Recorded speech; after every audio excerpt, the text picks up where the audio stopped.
The first scan came back wrong. Sub-Commander Vesk Toron stood on the observation deck of the reclaimer Korath, 4 hands braced against the tactical rail, and watched the readout cascade across his display in sharp amber script that made no sense.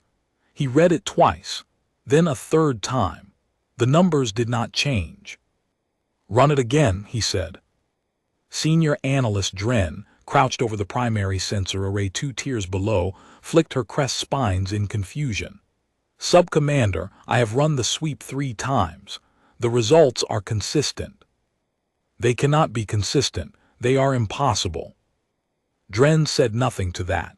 She had served under Toron for 11 years across 4 campaigns, and she knew when he was talking to the data and when he was talking to her. This was the former. He was processing. She waited. Toron stared at the display. The Korath had dropped out of compressed transit 14 minutes ago at the edge of the system the old records called Sol. 47 warships had emerged alongside it, the forward echelon of the Vithrani reclamation fleet, each vessel running hot, weapons charged, crews briefed for what command had classified as a retrieval operation on a dead world.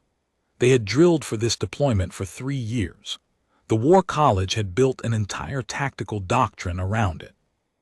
Every officer aboard the Korath carried a mission brief that opened with the same sentence.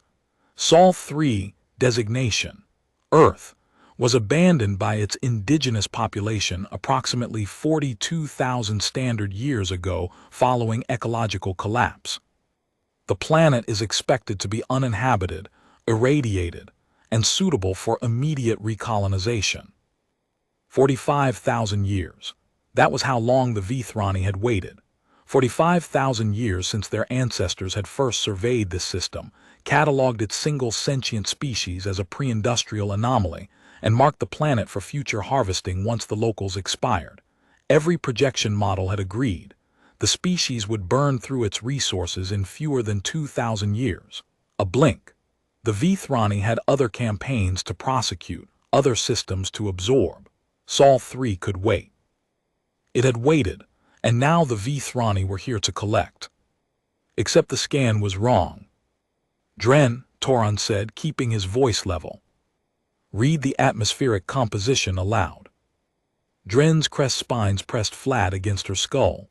Nitrogen 78%, oxygen 21%, trace argon, trace carbon dioxide, water vapor at 0.9%. All readings within baseline parameters for a Class 4 biosphere. A living biosphere. "Yes, Sub-Commander." "And the electromagnetic spectrum." Dren hesitated. She pulled the readings up on her own display, and Toron watched her secondary eyes widen the involuntary reflex of a Vithrani analyst encountering data she did not trust. Broadband electromagnetic activity across all monitored frequencies. Structured. The signal density is. She paused. The signal density exceeds anything in my reference library. It exceeds the Vithrani homeworld by a factor of 9. Toron's jaw tightened. 9 times the signal output of a civilization that had colonized 41 systems, from a planet they had written off as dead. Thermal emissions. Concentrated in population centers across 6 continents. I am counting. I am unable to count. The resolution is insufficient. There are thousands of heat sources consistent with dense habitation, possibly tens of thousands. Population estimate. I cannot give one with confidence. The biometric scattering is too dense for reliable extrapolation at this range. Dren looked up from her console for the first time. "Sub-Commander, there are people down there. Many people. The planet is not dead." Toron already knew that. He had known it 11 seconds into the first scan, when the Korath's passive sensors had detected the orbital shell. He had not said anything about it yet because saying it aloud would make it real, and the moment it was real, the mission brief in every officer's hand would become waste paper. The orbital shell was the problem. Everything else, the living atmosphere, the electromagnetic noise, the population heat signatures, could be rationalized. Maybe a colony species had moved in during the 45 millennia of Vithrani absence. Maybe the indigenous population had not died out, but instead reverted to a pre-technological state that the old surveys had failed to predict. Maybe the readings were sensor artifacts from the transit compression. All of those were theories he could present to Fleet Commander Salhan without triggering a tactical reassessment. But the orbital shell could not be rationalized. It was there, it was visible, and it changed everything. "Display the orbital survey on the main screen," he said. Dren keyed the command, and the forward display lit up with a three-dimensional reconstruction of the inner system. Sol sat at the center, yellow and stable. The 4 inner planets orbited in their predicted positions, and surrounding the third planet wrapped around it in overlapping layers like the shell of some impossible egg was a structure. It was not a single station. It was not a ring. It was a lattice. Thousands of individual platforms, each one between 2 and 8 kilometers across, arranged in interlocking orbital bands that covered the planet at altitudes ranging from 300 to 1,200 kilometers. Every platform was connected to its neighbors by filaments of energy that pulsed in coordinated rhythms, creating a web so dense that from the Koreth's current distance, the planet appeared to wear a net of light. The filaments were not decorative. They were structural. Each one carried enough directed energy to slag a Vithrani cruiser from bow to stern Toron could tell from the spectral signature alone. And between the platforms, moving in slow patrol arcs that the Koreth's tactical computer was already mapping with increasing alarm, were ships. Not transports, not survey vessels, not the fragile little exploration craft that the old records had described the Sol 3 species as barely capable of building. These were warships. The smallest was 4 kilometers long. The largest and the Koreth sensors had identified 3 of this class so far, spaced evenly around the planet's equator, was 14 kilometers from bow to stern. Its hull, a deep slate gray. Its silhouette bristling with weapons, arrays that the tactical computer could not classify because nothing in the Vithrani database matched them. Toron counted the warships visible on the display. He stopped at 60 because the display was only showing the hemisphere facing the fleet, and at 60, the Tactical Rails threat assessment algorithm had already changed its status indicator from amber to red. It had never done that before. In 11 years and 4 campaigns, Toron had never seen the indicator go red. "Dren," he said quietly, "what is the estimated technological index of the orbital infrastructure?" Dren's hands moved across the console with the precise, rapid motions of someone who already knew the answer and was looking for a way to present it gently. "Based on material composition, energy output, structural complexity, and weapons signature analysis." She stopped. "Say it." "Classification 7, possibly 8. The observation deck was silent. 2 junior officers at the navigation tier turned to stare at Dren. A technician at the communication station set down her datapad and did not pick it up again. Classification 7 meant the civilization on that planet had achieved technological parity with the Vithrani ascendancy, a species that had spent 30,000 years building its empire across 41 star systems. Classification 8 meant they had surpassed it. The Vithrani had marked these people as pre-industrial 45,000 years ago. "That cannot be correct," one of the junior officers said. His voice was thin. Toron did not respond to him. He was staring at the display, at the lattice of platforms and the ships moving between them, and he was doing arithmetic in his head. 45,000 years. From stone tools and animal skins, that was what the original survey had described. He remembered the briefing materials clearly. The crude little bipeds crouching around their fires, to a classification 7 or 8 civilization with an orbital defense grid, and warships larger than anything the Vithrani had ever built. 45,000 years. The Vithrani had taken 30,000 years to reach classification 6. These people had passed them. Sub-Commander, the communications technician spoke up, her voice carefully neutral. I am receiving a transmission from Fleet Commander Salhan aboard the Dominance. She is requesting your threat assessment. Tell the Fleet Commander I am compiling data and will report within the hour. She has indicated she wants the assessment in 10 minutes. Toron's tertiary hand tightened on the rail. Salhan was not a patient commander. She had built her reputation on speed and decisive action qualities that served well against the scattered mining colonies and refugee stations the Vithrani typically absorbed. This was not a refugee station. Dren, expand the scan to the full inner system. I want to know what else we are not seeing. What they were not seeing was considerable. Mars, the fourth planet, the one the old records had listed as a frozen waste of iron oxide and thin atmosphere, was alive. Its atmosphere had been thickened.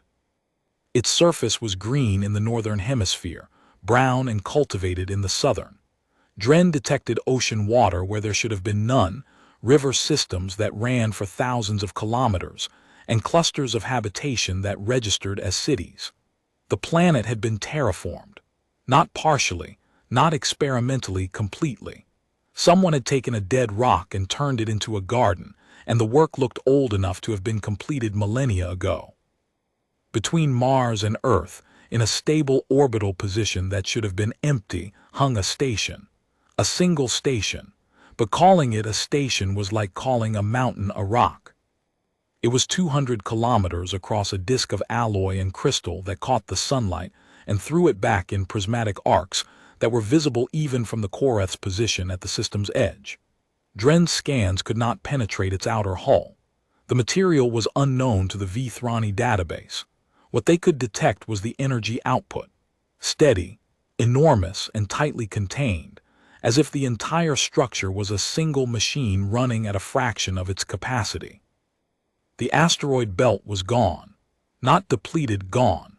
Where millions of rocky fragments should have been drifting in chaotic orbits, there was nothing but clean space and a series of navigational beacons broadcasting in a language the Koreth's translation matrix could not decode.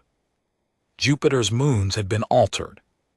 Europa was encased in a transparent shell that showed liquid water beneath. Ganymede had structures on its surface visible from this distance. Io's volcanic activity had been harnessed. Dren identified energy collection, arrays spanning its major caldera fields, each one feeding power into transmission beams aimed at relay stations in Jupiter's orbital space. They are using the entire system, Dren said, and for the first time her professional composure cracked. Her voice carried awe. Sub-Commander, they have industrialized their entire star system. Every planet, every moon, every resource point. This is not a single-world civilization. This is a system-scale infrastructure. Toron said nothing. He was looking at the outermost scan results, the ones that Dren had not yet reported because she was still processing them. In the cold reaches beyond the gas giants at the very edge of the Koreth's effective sensor range, something was sitting. Many somethings. The resolution was too poor for identification, but the thermal signatures were unmistakable. Engines. Dozens of them, possibly hundreds. Holding station in the dark, running cold, their profiles consistent with large vessels in standby posture. A reserve fleet, parked in the outer system where arriving ships would not see them until they had already committed to the inner approach. They had come prepared. Sub-Commander, the communications technician again, her crest spines now pressed completely flat. Fleet Commander Salhan is ordering all forward echelon vessels to continue approach to Sol 3 at standard transit speed. She has classified the orbital infrastructure as a brief pause while she read the order, disbelief bleeding into her tone, as a derelict automated defense network of unknown origin, not representative of an active civilization. Toron closed his primary eyes. He counted to 4, then he opened them. She is wrong. The order is fleet-wide, Subcommander. I understand the order. Transmit my acknowledgement and note that the Korath's threat assessment disagrees with the fleet commander's classification. Log the disagreement formally. Timestamp it. The technician hesitated, then obeyed. Logging a formal disagreement with a fleet commander was not a career-enhancing move, but Toron had served long enough to know the difference between what was prudent and what was necessary. When Salhan's classification was overruled by reality, and it would be the log would matter. The forward echelon moved inward. 47 warships in standard approach formation, the dominance at the center, the Korath running 3 positions to port on the formation's leading edge. Toron watched the distance counter decline and the resolution of the planet's orbital shell increase in tandem. The closer they got, the worse it looked. The platforms were not derelict, they were active. Every one of them was broadcasting low-frequency identification signals, exchanging data with neighboring platforms, and tracking the approaching Vithrani fleet with sensors so precise that Toron could see the tracking beams on his display, thin lines of focused energy that touched each Vithrani hull and then moved on, cataloging, measuring, assessing. They were being counted. They were being weighed. And they were not being challenged. That troubled him more than anything. A derelict defense grid would not track approaching vessels. A hostile defense grid would fire. But this grid was doing neither. It was watching. It was allowing them to approach. And that meant one of 2 things. Either the civilization behind it was too weak to respond, or it was so confident in its superiority that it did not consider 47 Vithrani warships a threat worth responding to. Toron knew which one was true. The warships in orbit told him. The 14-kilometer dreadnoughts told him. The reserve fleet in the outer dark told him. Dren, have you been able to decode any of their transmissions? Fragments only. The primary language appears to be based on a linguistic root structure that partially matches our oldest records of the Sol 3 species, but evolved beyond recognition.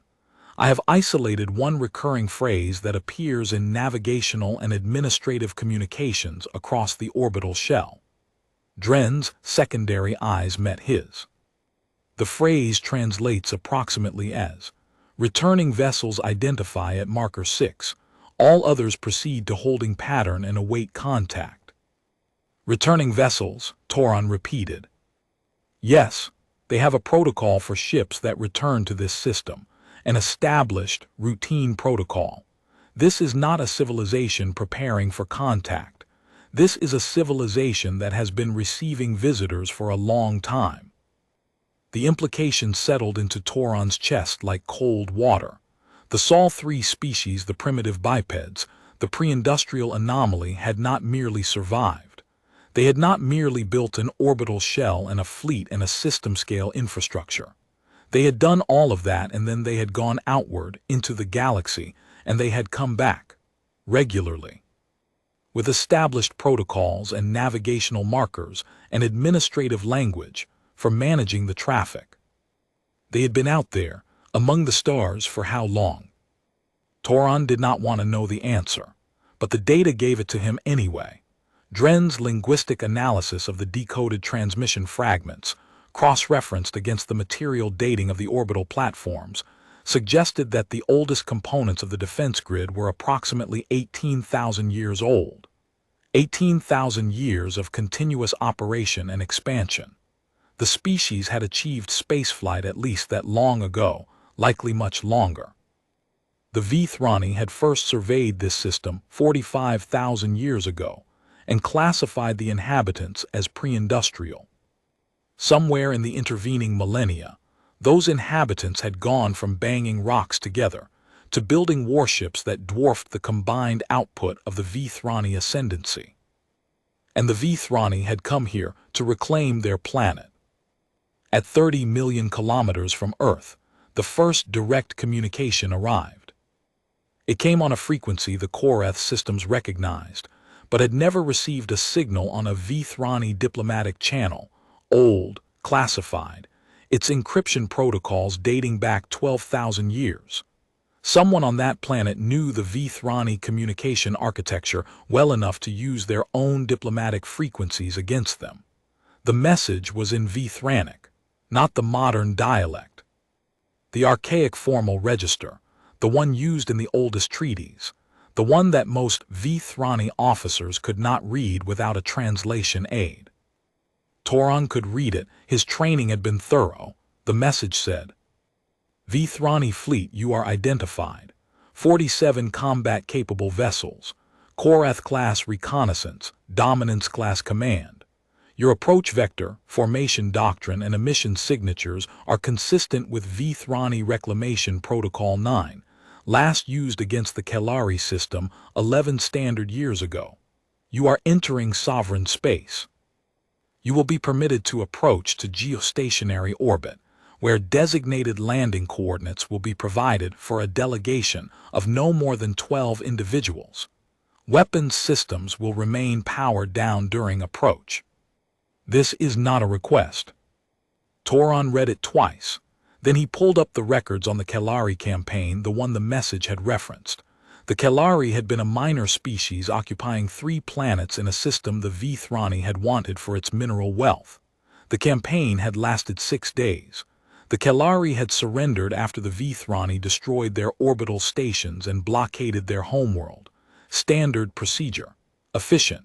Unremarkable.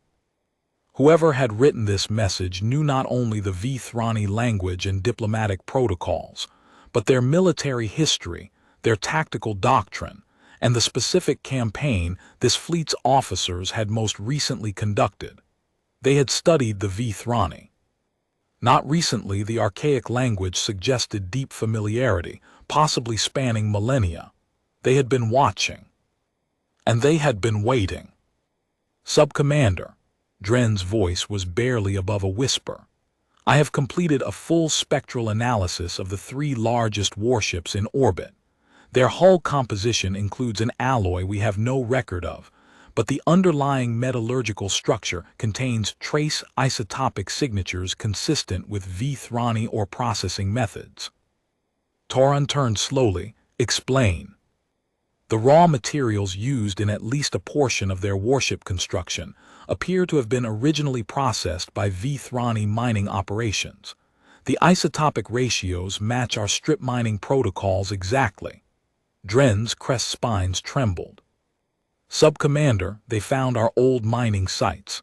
Somewhere in this galaxy, they found locations where Vithrani ships had extracted and processed ore, and they used what we left behind.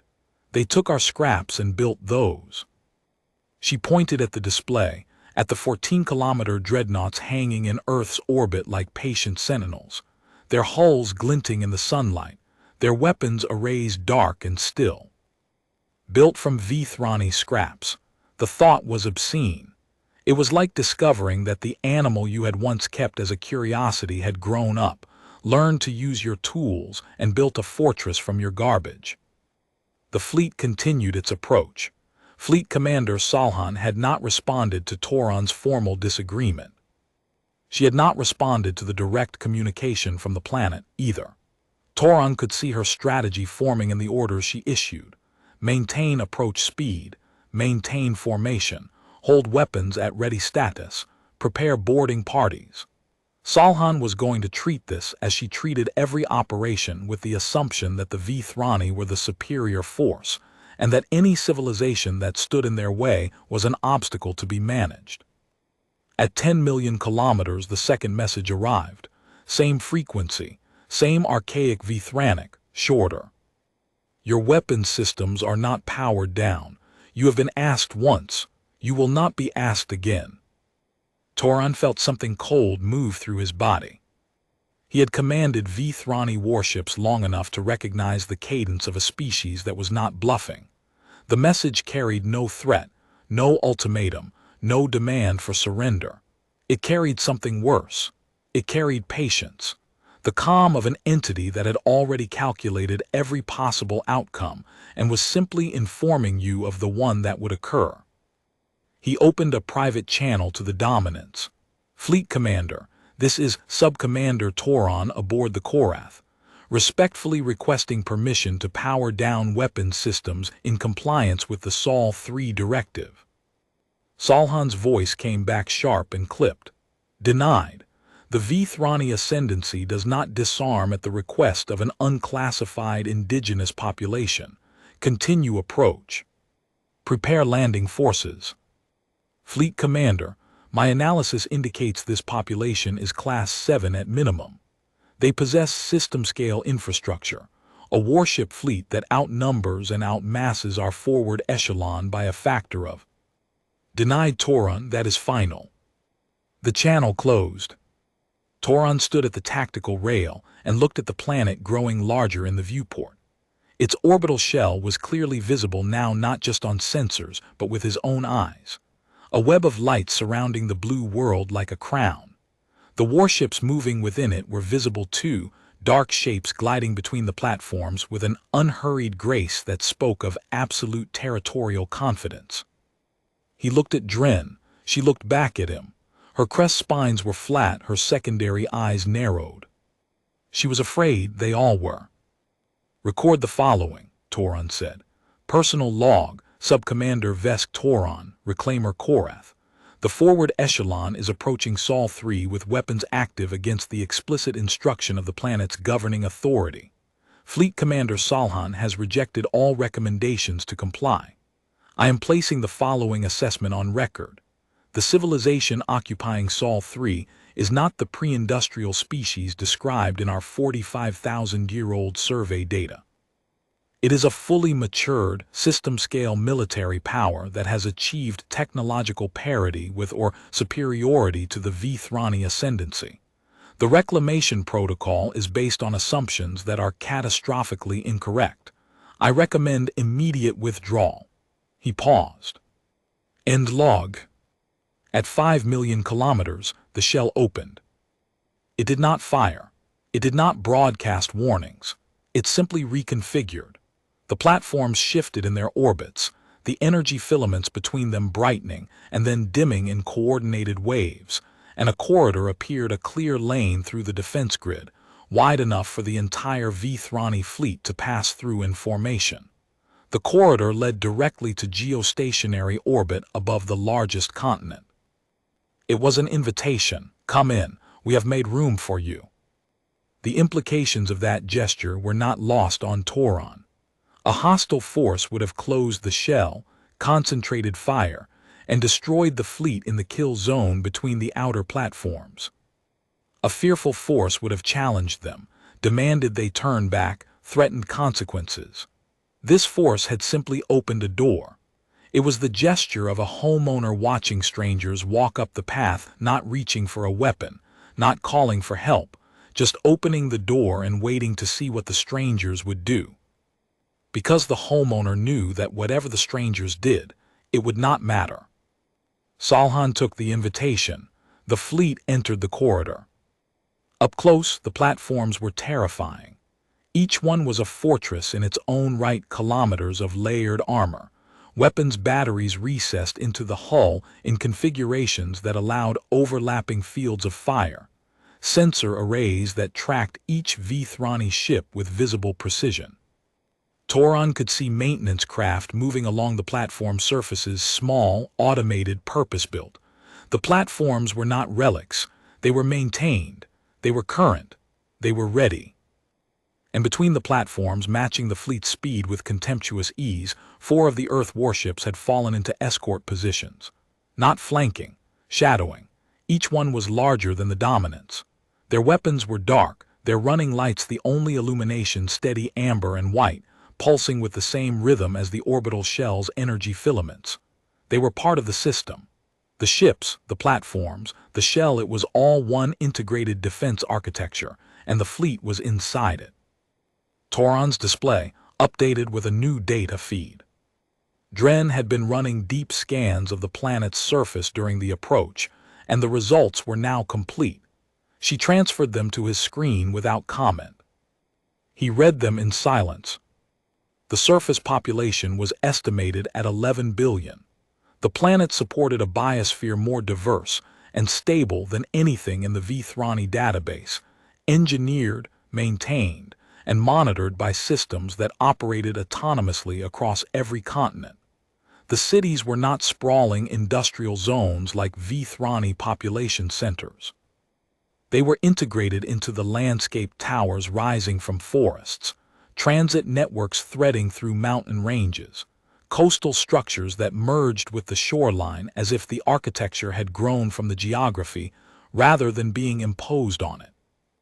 And everywhere on every continent, on every coastal shelf, in every mountain range there were defense installations, not visible from orbit until you knew what to look for.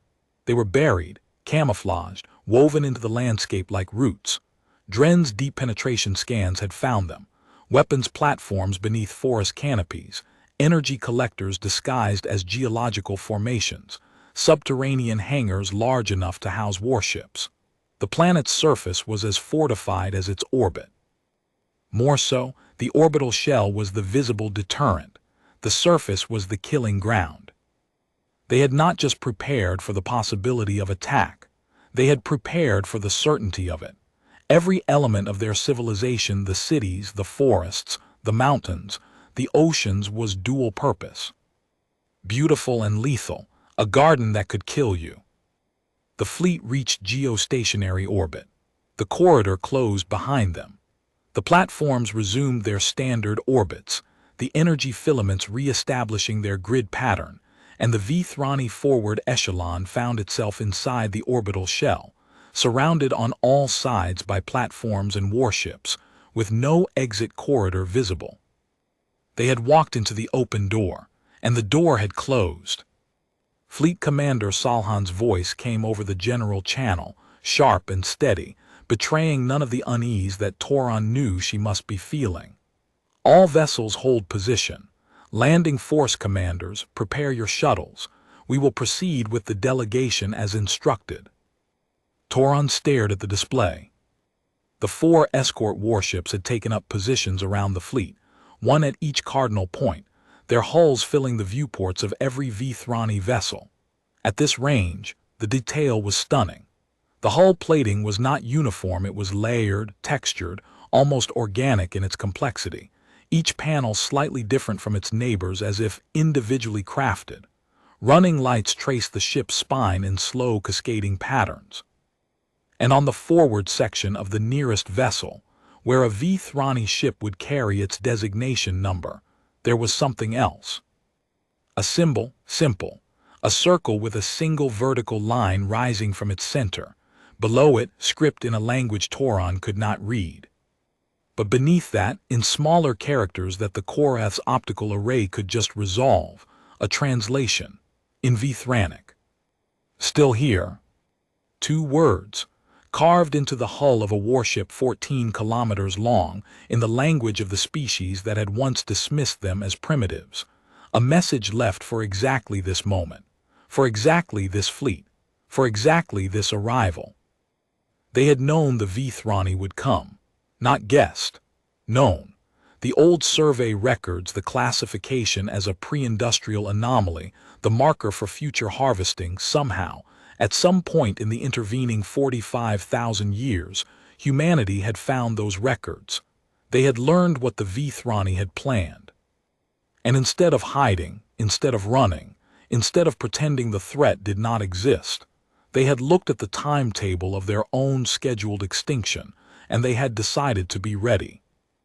Not just ready, overwhelmingly, meticulously, generationally ready, the orbital shell, the warship fleet, the surface installations, the terraformed planets, the reserve fleet in the outer dark, the decoded Vithrani communications, the diplomatic message in archaic Vithranic, the hull inscription in their conqueror's own language.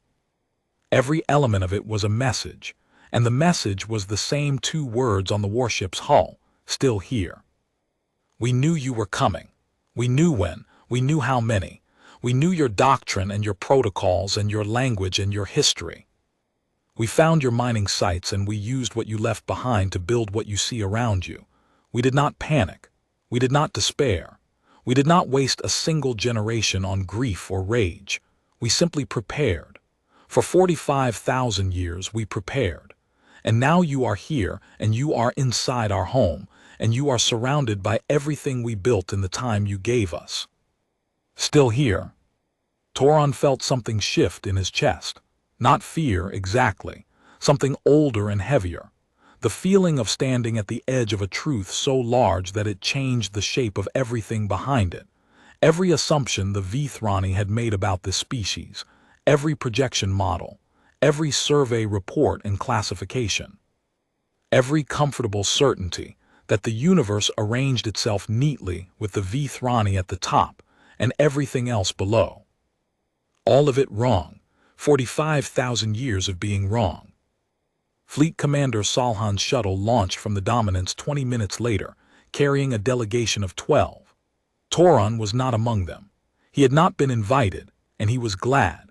He watched the shuttle descend through the orbital shell on a guided approach vector that the platforms controlled, its trajectory adjusted by invisible hands, its path through the atmosphere smoothed by the same kind of friction absorption field that surrounded the warships.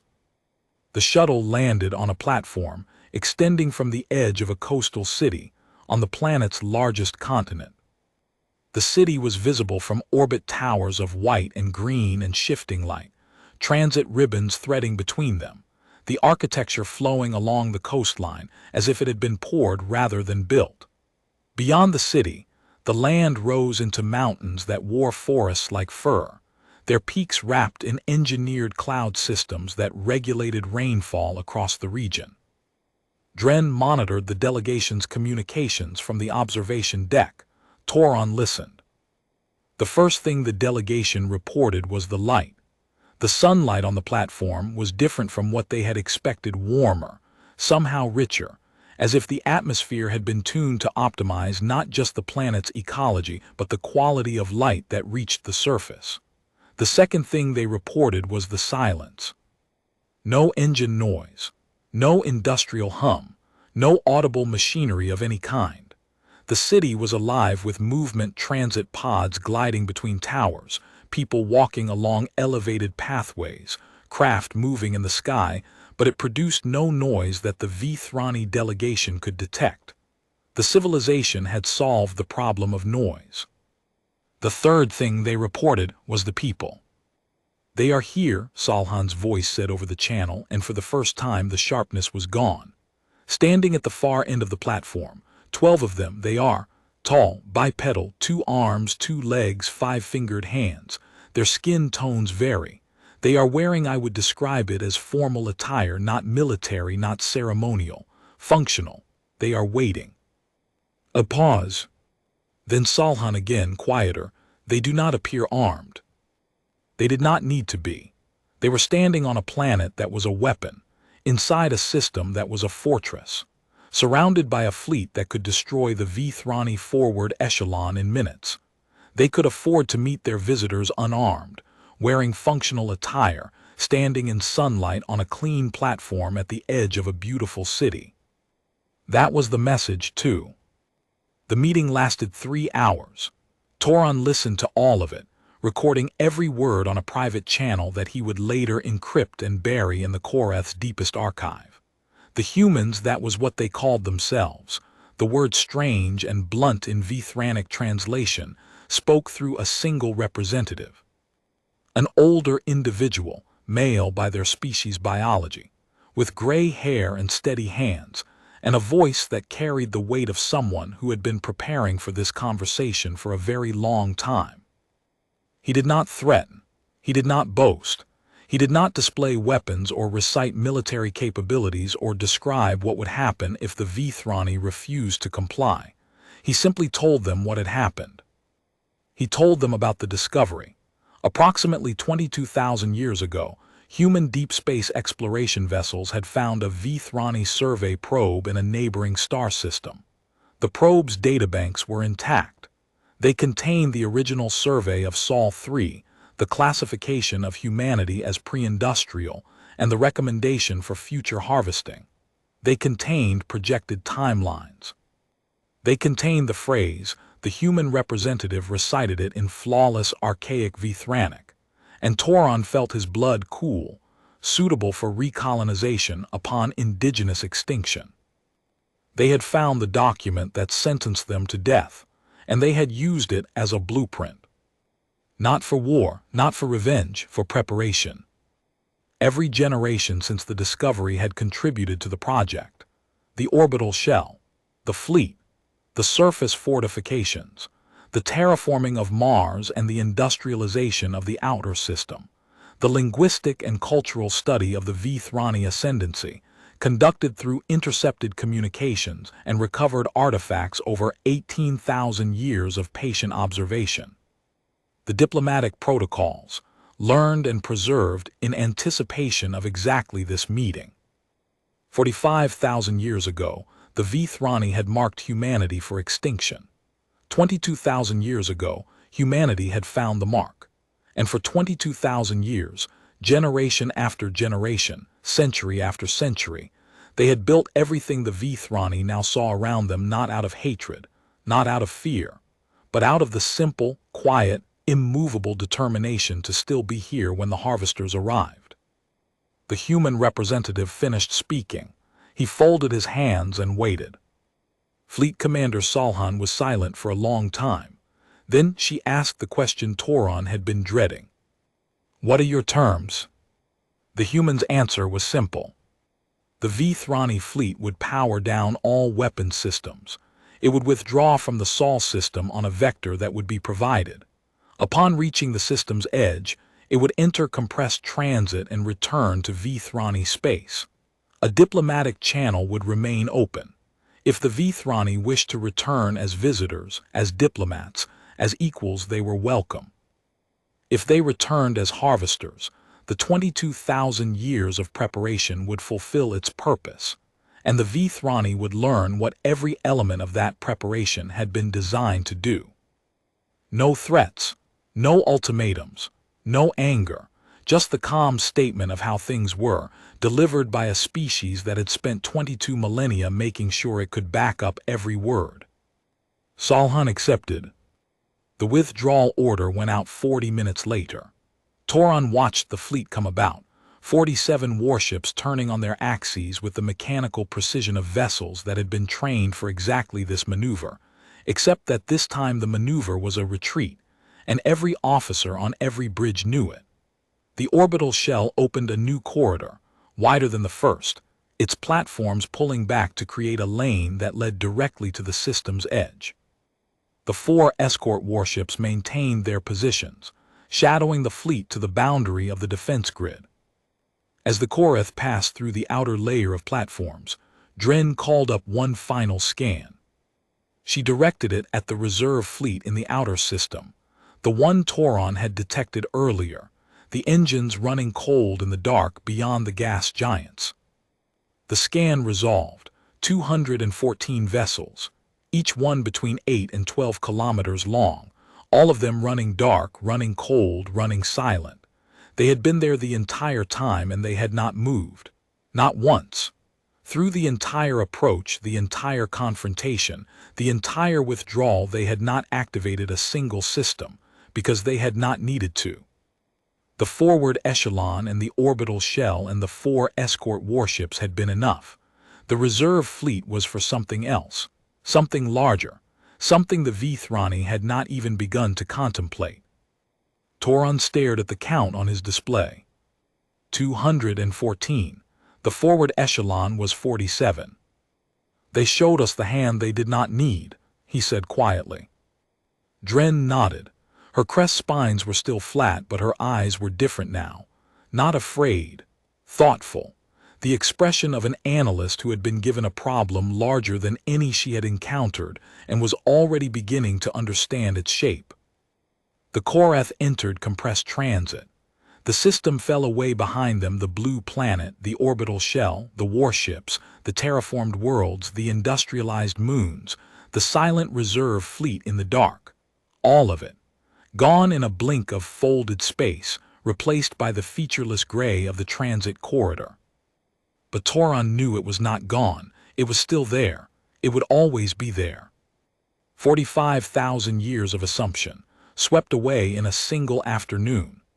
A pre-industrial anomaly that had built a fortress from its conqueror's garbage and then sat inside it, patient and immovable, waiting for the knock on the door.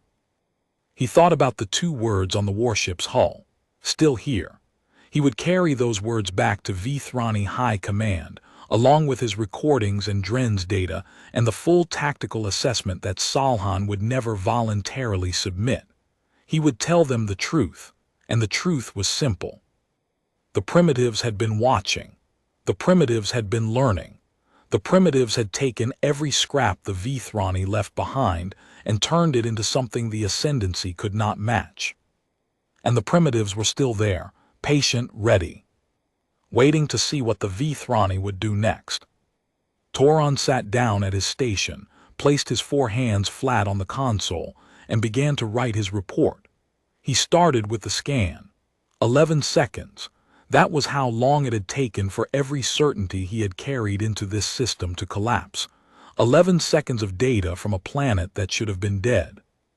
He wrote for a long time. The transit corridor hummed around him. Dren worked silently at her station. The Koreth carried them home, back to an empire that did not yet know what he knew. That somewhere in a system they had written off 45,000 years ago, a species they had dismissed as animals had built something extraordinary. Not to conquer, not to expand, not to take what was not theirs, but to endure, to remember, to prepare, and to be there still, quiet, immovable when the harvesters finally came.